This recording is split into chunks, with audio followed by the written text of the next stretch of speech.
Yes, we are. Awesome, awesome. All right, so let's delve into it. Yeah. All right.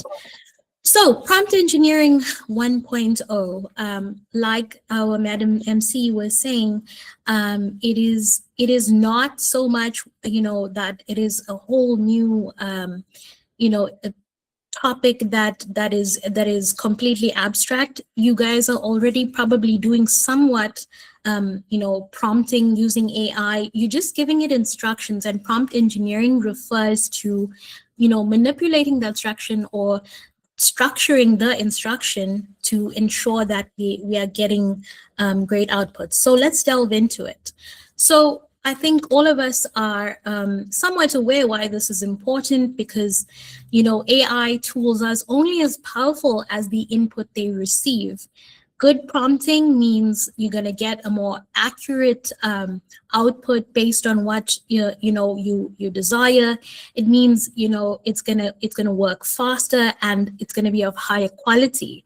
And the cooler thing now is that businesses are actually paying for people or prompt engineers as a role, and it could perhaps lead to a new career for you, or it can, in this skill could enhance what you do currently in your job.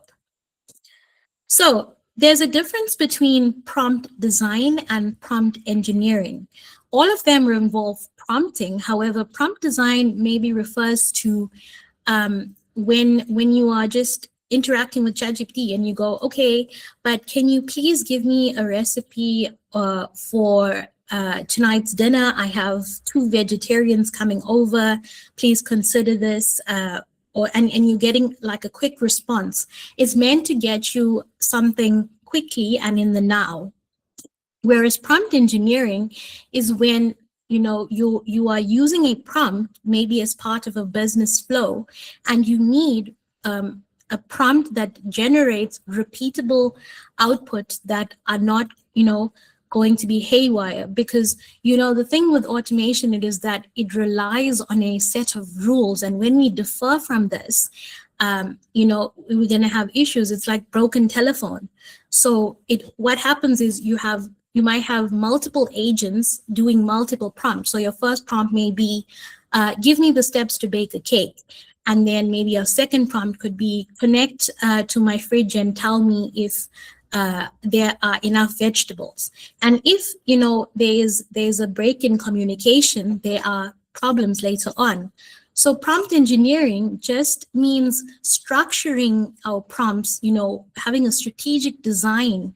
And sometimes, we can even create templates. If we are using the same prompt on the daily or in an automation flow, we may create templates that, could suit repeatable cases. So why 2 different approaches exist is that AI models respond differently based on their complexity and also on the complexity of the task at hand.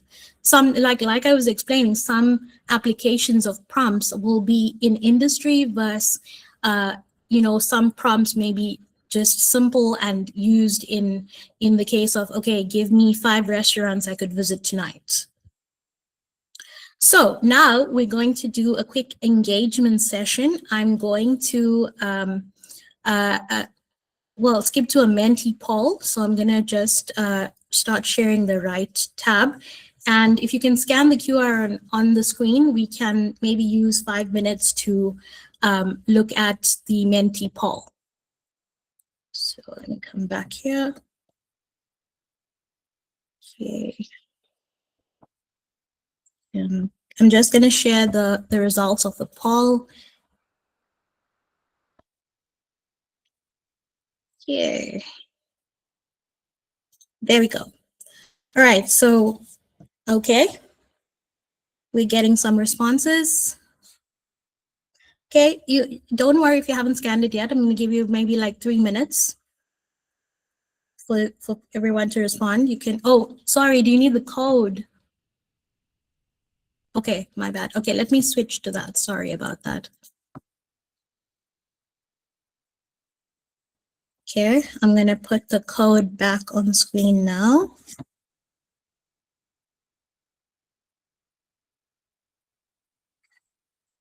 Okay, so I'm going to give you 2 minutes to scan the code, and then I'm going to pop over to the results after 2 minutes.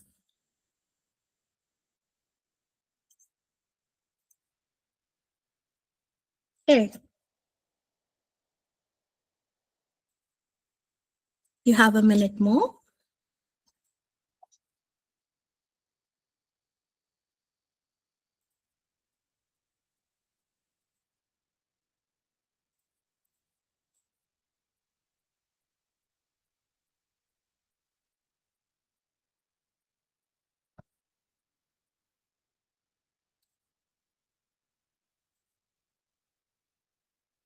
Okay.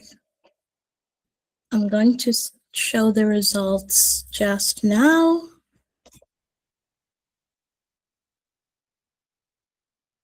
Okay, thank you. I think someone's popped that into the chat. So I'm going to start showing the results now.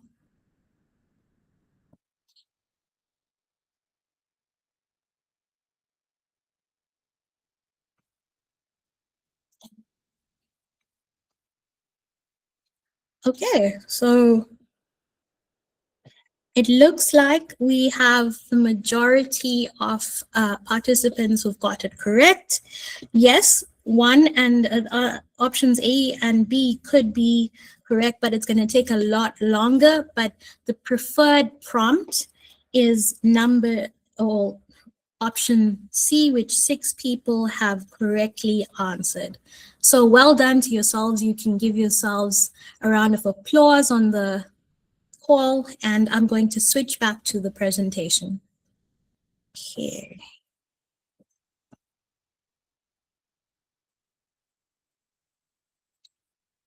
Okay, so we're going to go to the next slide. See, the core problem is that people underestimate prompting. You may think, okay, this AI is an all-knowing AI. It's going to understand immediately what I mean. And then you just go with something like, write my CV for me. And then you're quite disappointed when you see the output does not match what you asked or any of the expectations you had. Step 1, get 2 pieces of bread out. Got him. So I'm going to show a video. Please tell me if you cannot hear the sound in the chat. This is to illustrate the importance of writing and giving effective instructions and what happens when we don't. It works the same with humans and LLMs. The source of the video is from YouTube, and that's put on the side. Dad is teaching his kid a very valuable lesson, but the way that he does it is hilarious. Take a look at this funny video. No, Dad, with the peanut butter. I'm just doing what it says. It says, take 1 piece of bread, spread it around with the butter knife. Hold on. Get some jelly, rub it on the other half of the bread. No, Dad, open the jelly. Well, it doesn't say to do that. Put the breads together on top of each other. Take a big bite. This doesn't taste like a peanut butter jelly sandwich. Sorry, I had to make it extremely specific. Oh, good. I'm starving. Take 2 pieces of white bread out of the bag. Take the lid off the jar of peanut butter. Get a butter knife and stick it inside of the peanut butter jar. With the knife, scoop a bit of peanut butter out of that means like a lot. A bit means a lot? In my world. There we go. You're doing better than before, though. Open the jelly jar. Squeeze it onto the other piece of bread. Nope. Done. Closer. Bread. Get some peanut butter. Take the peanut butter knife. Open the peanut butter. Put the knife in the PB. Get some jelly. Open the jelly. No. Squirt the jelly onto the bread. Take the butter knife with the peanut butter on it. Wipe it all over the piece of bread that's blank. Take the butter knife, rub the jelly all over the piece of bread. Oh, he's doing better. Oh. It says all over. Put the 2 pieces on top of each other. This is how I meant. Take 2 pieces of white bread out of the bag. Take the lid off the jar of peanut butter. Get a butter knife and stick it inside of the peanut butter jar. With the knife, scoop some of the peanut butter out of the inside of the jar. Spread your scoop of peanut butter onto one of your pieces of bread with a knife. No. Squeeze some jelly onto the other piece of bread. Spread the jelly on the bread with the butter knife. Put your 2 pieces of bread, peanut butter and jelly sides together. Done. Get some peanut butter. Get some jelly. Open the peanut butter. Get a butter knife. Put the butter knife in the peanut butter. Take the butter knife out of the peanut butter. You did it wrong. No. Take 1 piece of bread and take the butter knife that has the peanut butter on it and spread it all over the top of the piece of bread. Dad, That's the top. I mean the sides. Squirt some on another piece of bread. Take the butter knife, rub it all over the top of the piece of bread. I quit. You're not making any sense. Sorry. So I'm gonna pause it there, but you get the hang of it.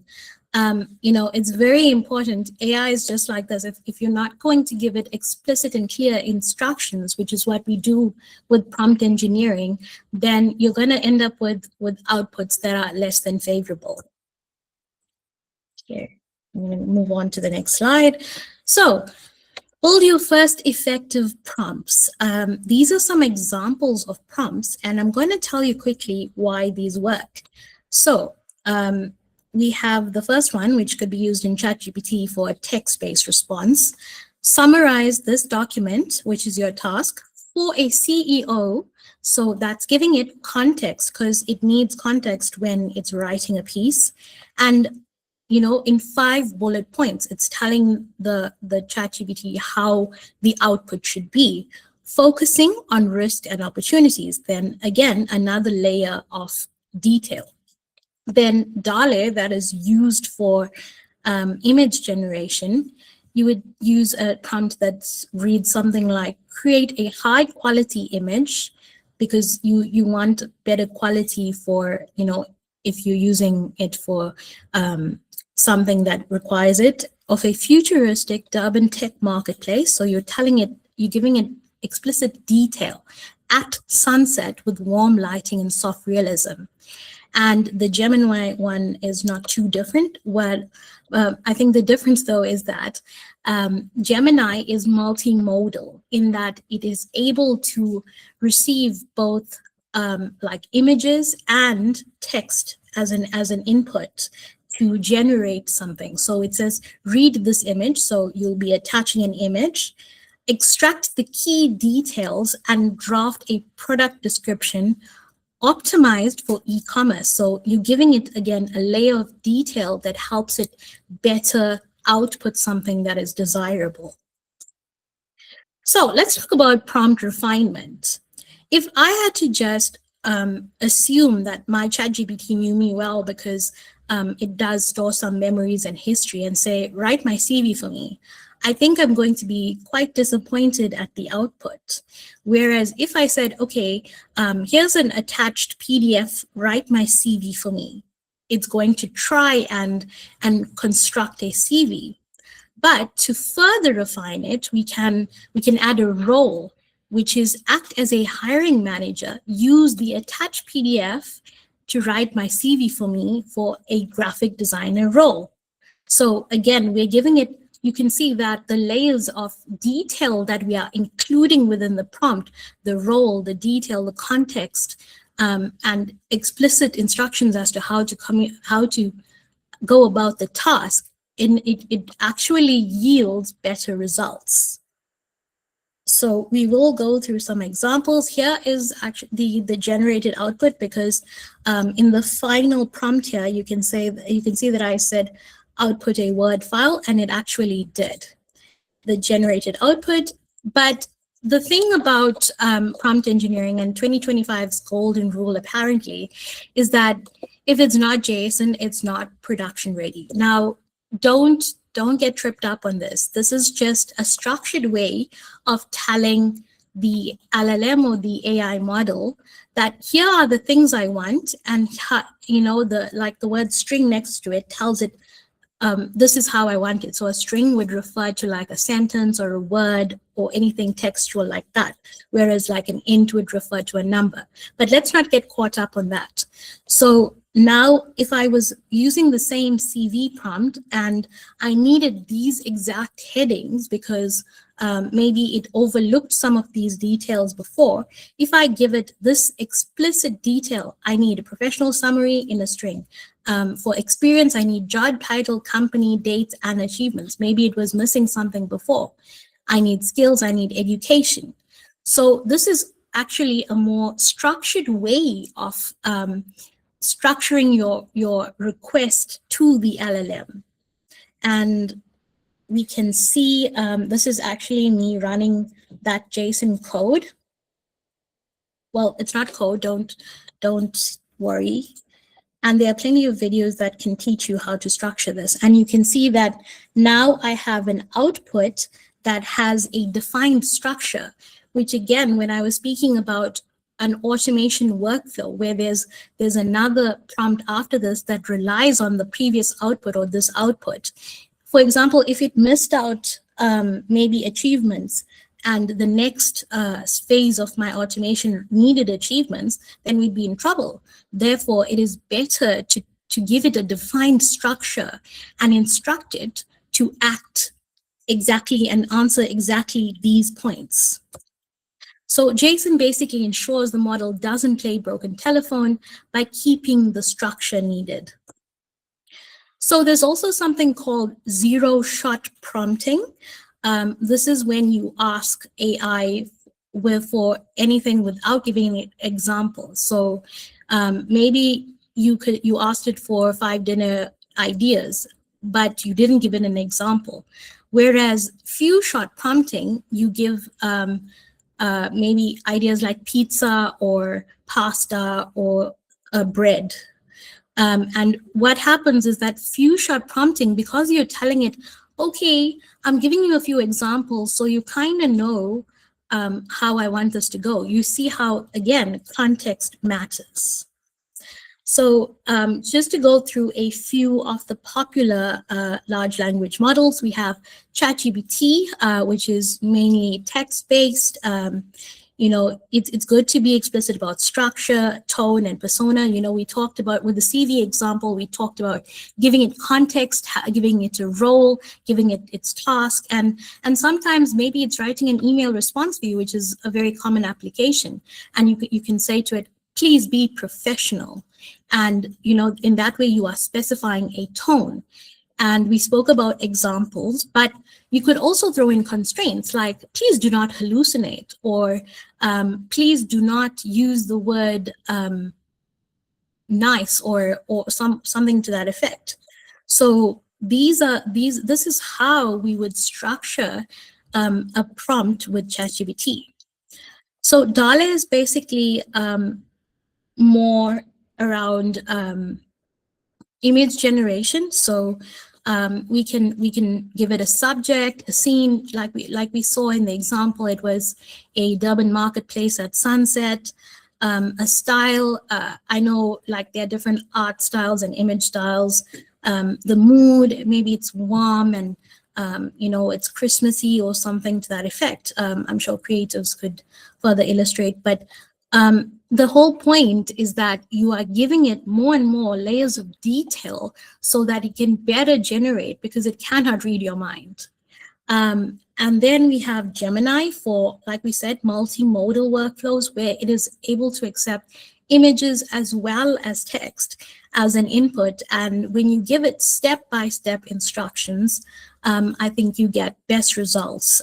Yeah, Gemini also covers image generation. And then we have Grok. This one's I don't think is as popular as the rest of the models, but it is quite interesting as an AI model. However, I wouldn't recommend running serious tasks on this one. Grok is XAI, so Twitter, or now formerly known as Twitter, now known as X, conversational model. It also includes features like a companion and some, video generation as well. But with Grok, just a note, is that there's some controversy because I'm not going to delve too deep into the ethical side and ethical use of AI, but I was speaking about a companion. And someone can go to the app and speak to this like companion, which is a friend, which is able to have a coherent conversation with you. However, the controversy is that it is labeled 18 plus. So Grok, in Grok, the app or the mobile app, you would have to enable adults, enable the unhinged part of it by saying you're an adult. But people are saying a child could very well go and do that and then engage with this model, which is very much unhinged. And when I say unhinged, it talks a lot about topics that are guarded against by the other models. So yeah, just not going to delve too much into that one. So let's talk about using or prompting for creative pieces. So for creative writing, you could, structure your prompt better by defining the character, conflict, the voice, and the structure. So you can see on screen, we have an example. So maybe, you're using it to, I wouldn't say write your school essay, but or write a piece for you, but maybe based on your ideas and you want your creative writing refined. If you say, okay, here's what I have, and here's the character, here's the conflict, this is the type of voice I want, and it needs to be in paragraph form. So it's giving the model enough context to generate an efficient output. So for videos, videos have different scenes. So you're going to include scene lists, camera angles, and a clear script with a defined visual style. Again, this is more for the creatives, if you need to define such. So for image generation, which I think everybody, gets a bit carried away with some time too, because it's quite fun. And, I'm pretty sure everybody's seen some odd images out there. But you can specify things like composition, lighting, mood, and the action being performed.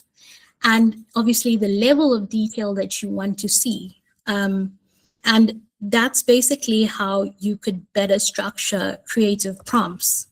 So on screen, you can see I'm using Gemini. I'm uploading a picture of myself for Gemini to generate a headshot for me. So I'll just let you watch that just to see a little bit of demonstration, because can't be all talk and no demo.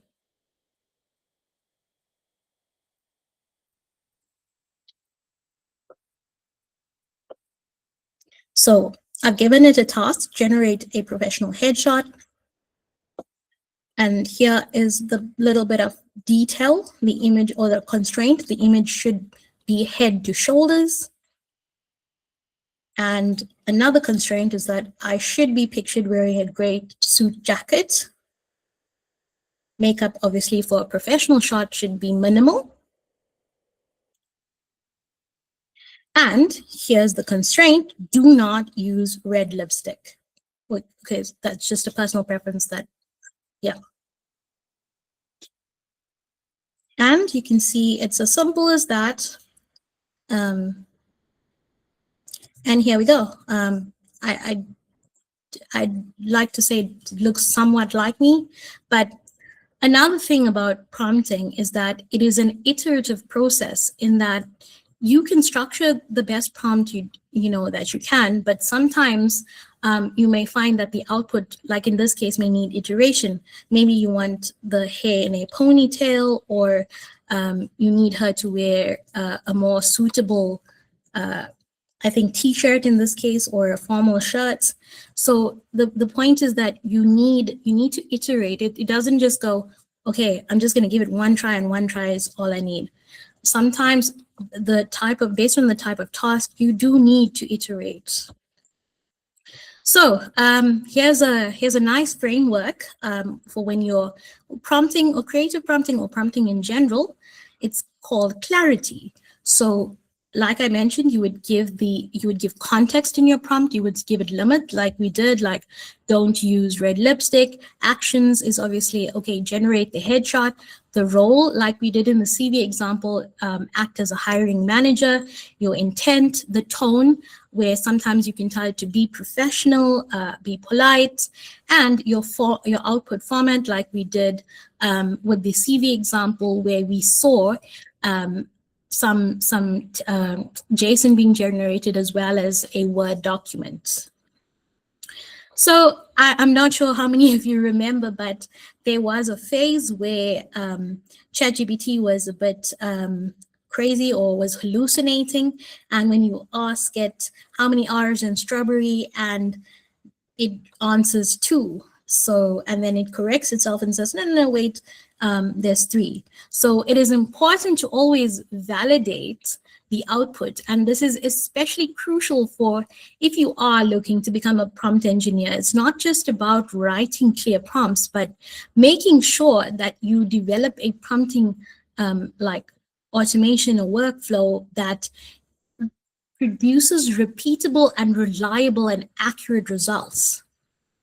So I think when you have a human validating some of the output, it's called a human in the loop system, because the reality is that sometimes models do hallucinate. And when we are looking at output, it is important to ensure that the output is still relevant, it is accurate, it is coherent and complete, because sometimes it can give half an answer and then you call it out and say, hey, but you forgot about this. And it's like, oh, you're so right. Or when it comes to producing, especially things that require fact checking, make sure that it is trying to be as accurate as possible. Sometimes I think with these LLMs and chatbots, you would see that it gives you a source. I think back when it first, or OpenAI first came about and ChatGPT first came about, it would actually generate fake references. So if you were using it to generate maybe your thesis, yeah, good luck when people try to validate the references. So, you know, and sometimes I think from a personal experience, I can tell you when I first started using ChatGPT, it actually invented a Python module that didn't exist. So that just speaks to the accuracy. And yeah, relevance and coherence, because you think that, okay, I'm having a conversation with it, it'll remember from earlier. Sometimes you just have to check that it still remembers the information you gave it earlier. So industry tips that YouTube videos may miss. The negativity works. So I'm sure you would have heard this, that shouting at AI works better, and don't say please. And yeah, that does waste a bit of time saying please. However, if you give it strict constraints in the negative, it tends to respond better. Like, do not hallucinate, do not use red lipstick, do not use the word from. So it's sort of like a naughty child in that way. Prompts should end with the LLM self-auditing. So at the end of a good prompt, you could have a line that says, please ensure that you have generated accurate, reliable content and that you have not hallucinated. And you know, in the case of the CV, if it was missing information, it might, you know, that is also when these models tend to hallucinate, is when it doesn't have the information, but it's trying to fill a gap. So what you would do is say in your prompt, if the information is missing, write missing in the spot and do not hallucinate. For those more on the technical side, I know you may have experimented with the API and come across this temperature parameter. So temperature basically tells it how creative it should be with its response. But if you in your prompt, in typing your prompt, maybe you said don't use red lipstick, and then generate this image and etc., etc. If you say temperature should be equals to 0, do not be creative, it will pretty much produce something that is more reliable. This is now obviously when you're not looking for creativity and you're looking for a repeatable response. So also it is good, like just like in factory, to sample now and then the outputs you're getting, especially if you're doing it for a client. And it is sometimes best practice to add a second agent that verifies, especially if this is a crucial stage and it's feeding important information into a next step in your automation. You add a second agent that checks, okay, is it in the format that it needs to be? And if not, it can, logs are also important. Along this process, maybe it's a relay. It's going from one prompt to the next, to the next, to the next, till you get a final output. It is also important to create some kind of log. Okay, did it pass the checks? Okay, and then it goes on to the next stage, and that helps you with your automations. It's also important to do weekly sanity checks on the prompt that you've run. Sometimes there tends to be drift, and by drift I mean you can run the same prompt next week and somehow that output is now very or somewhat different from what it did last week. So this is also important. So the fun part, how to make money with prompt engineering. Some real examples of income streams. If you're into image generation, and you're very good at describing these and generating beautiful images that are, ready for industry, you could charge between 250 or 2,000. Again, this could be much more now, because it's very much in demand. Then you could go for blog posts using or from 300 to 1,000 per week, or even generate prompt libraries, and you could, sell these as ebooks for between 500 and 3,000 Rand. So what do companies look for in a prompt engineer? So I was, mentioning earlier, yes, you need to be able to write clearly, think logically, and be able to structure these prompts and have, obviously domain knowledge, know the different tools, but it is also important to be someone who can build not just a prompt, but a workflow, because oftentimes when you are a prompt engineer, it doesn't just stop at one prompt. You often may be chaining prompts, and this I think the other workshops may delve more into it. So it is very important that you are, you go back to those tips, we spoke about, to verify the output. It's not just about what you put in, but for companies, it's very much what they get out of the prompt that you have written and how you manage that output such that it is usable for the business. So how to become a prompt engineer? Here's just a few steps. So master your tools, your ChatGPT, your Claude, your Gemini.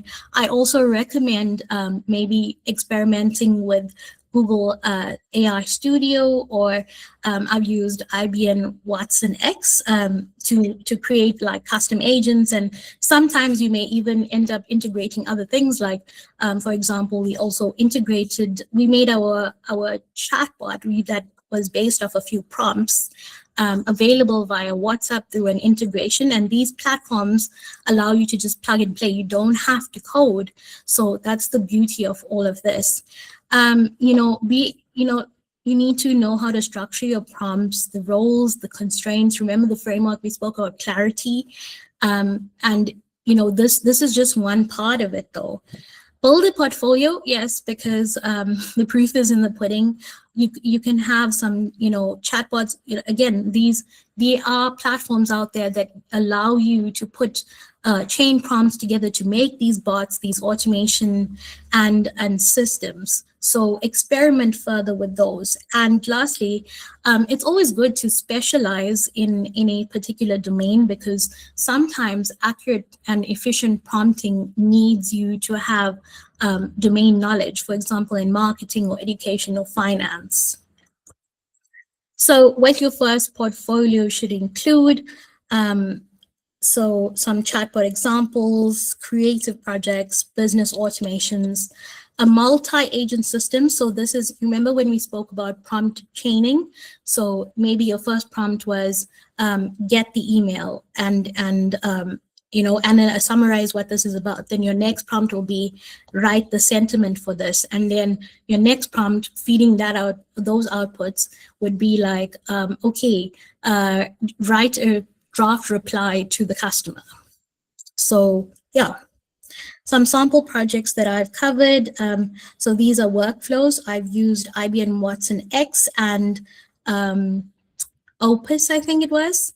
I'm sorry, but the picture's not appearing, but I had a WhatsApp chatbot on GBV and I used prompts and then LLM.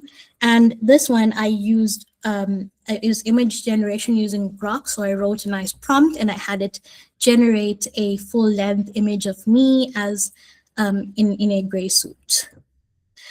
But you don't have to see, so there's some listings, I think it's from yesterday, on prompt, for prompt engineering roles, but you don't exactly have to be a prompt engineer to benefit from prompt engineering, because I think we're all starting to integrate AI into our jobs. You can also customize AI models. So this one's, I think I've got Claude here. I'm saying that I'm a data scientist and I write code and it basically gives it better context. So when you structure your prompts well, this again adds to its understanding of what it needs to generate for you. To end off, I know it's early, but prompting is not just typing. It's teaching a mathematical mind to think. It is teaching the AI model how you need things done. You don't need to be a programmer. You just need clarity, creativity, and structure. Master that, and you have a skill the world is desperate for. Thank you.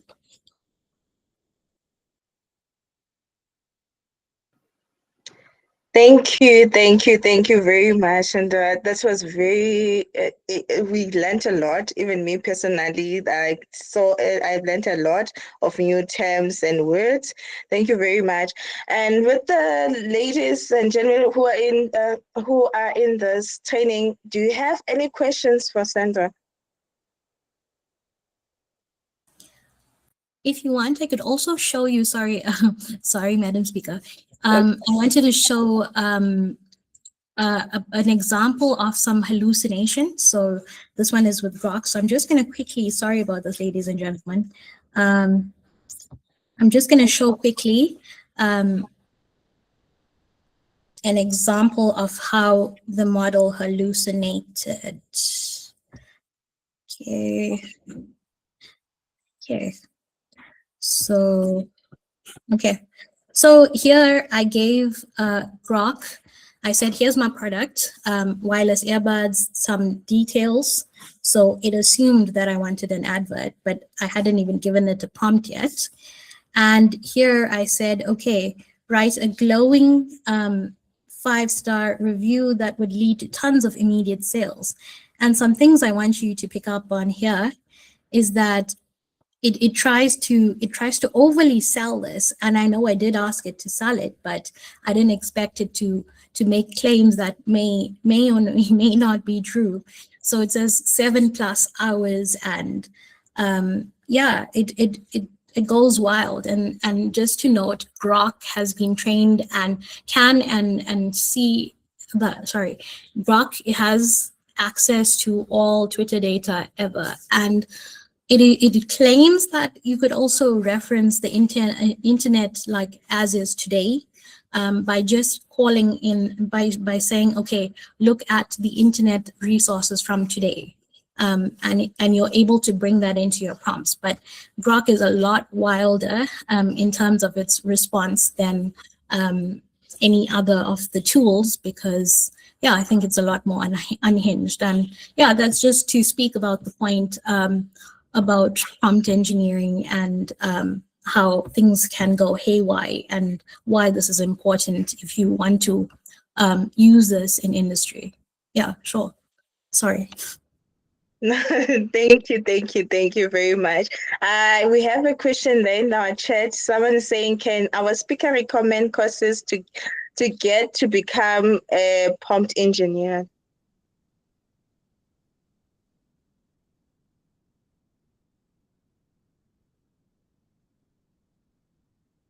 So that, do you know of any courses that the ladies can enroll? Okay, sure. So for free stuff, I would go to YouTube because there are quite a few summaries.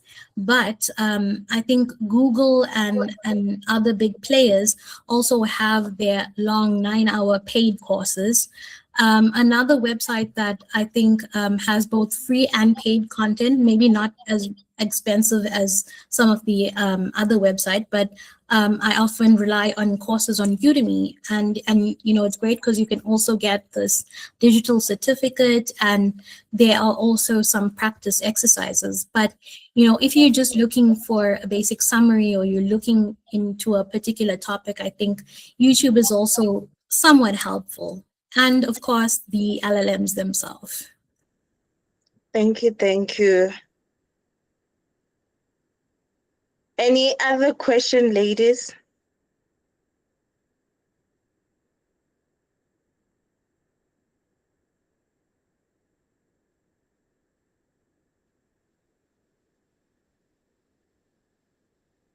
I think everyone here is an expert. I can't see any question.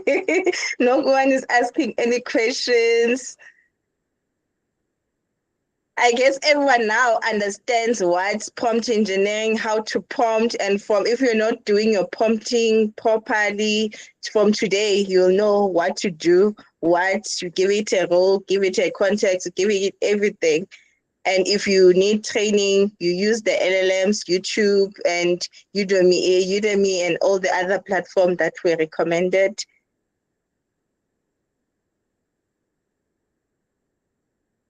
Okay. Can I just see some thumbs up, some likes, or anything to say that you guys are cool, you're happy, you're fine, you're excited, you learned a lot?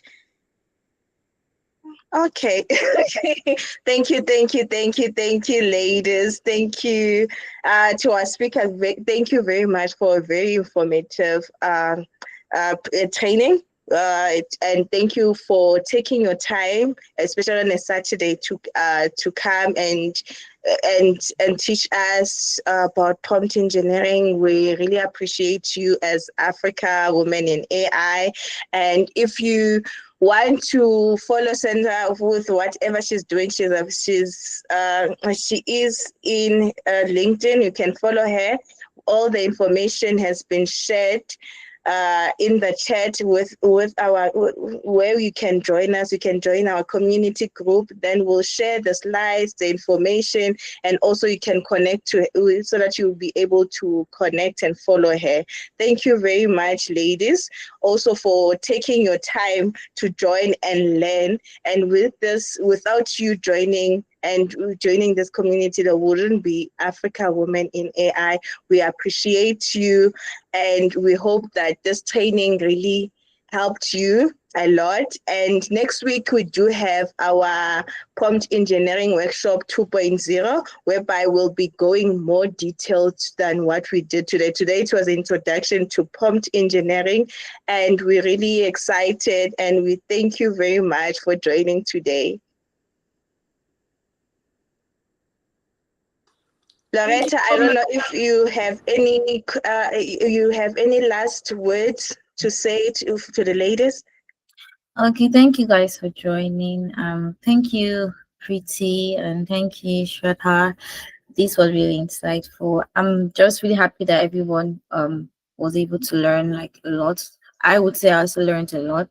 I didn't know that I could, reverse everything instead of focusing on the positive side. Negative side could also help you to prompt it even more better. So thank you, Shara. That was really, really insightful.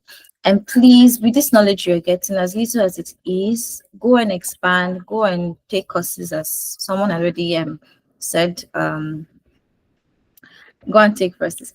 Andrew and Andrew, and Anselm. Thank you guys for joining. You're not in the wrong room. As I would say, knowledge is not gender based, really. So you've been here, I'm sure you must have gotten something or taken something. You have learned something, definitely. And thank you, gentlemen, for also being in the room, for gracing us with your presence. You guys stood out anyways. You stood out. So thank you for also joining in. You're not in the wrong group. So please, wherever you are, spread the word. Spread the word. And I would say, you posting this on your WhatsApp status for community members. If you post this on your WhatsApp status or you share it with somebody, you don't know the kind of knowledge you're actually sharing out. I just did this with on my WhatsApp status. Somebody reached out to me like, oh, okay, he wants the link. And he was a guy, Andrew. He wants the he wants the link. And this is knowledge and it's free, and this is what we are here for, to impact as much people as we can. As I would say, our community is to impact as much people as we can. We're not taking no money from you. It's free knowledge, because knowledge should be free. And yeah, we should always help each other. In that way, we get people who are more innovative and create even solutions that are peculiar to Africa, and changing the world one solution to another. So thank you so much for everyone who joined. And yes, we're having another section next week. Yes, you're allowed to join Andrew, you're allowed to join the WhatsApp group. Yes, the WhatsApp group is open to join. I think the link is there, so just make sure you find the link, and yes, you can join the WhatsApp group. So thank you guys for joining. Thank you, Pretty, and thank you, Shadra. I hope I got it right. I've been trying to do that in my head. Someone, But yes, it's thank you okay. It's thank okay. Thank you, ladies, for having me, and it's been a lovely experience. And I hope that this can be useful to someone today. So yeah. All right. Thank you Okay. very much. Yeah, so you can also join the community. One of the things that we want to do next year is to have mentorship programs. We started a little bit, but we want to make it even more. Have mentorship programs where people who want to learn specific AI skills. AI skills, like a lot there. There's agentic AI. We had agentic AI workshop last I think that was last week or so. Yeah, and last 2 weeks I think. And I mean, it was really, really insightful. So yes, she's going to share her slides, and it's going to be dropped on the group. So if you're on the group or in the community, definitely we're going to drop that either today or tomorrow. You would see that. So thank you so much, everybody. Do have a lovely, lovely, I don't know if it's evening, wherever you are, whatever time zone. Do have like a lovely, lovely day. Thank you so much. Thank Bye, you, everybody. ladies and gentlemen. Bye.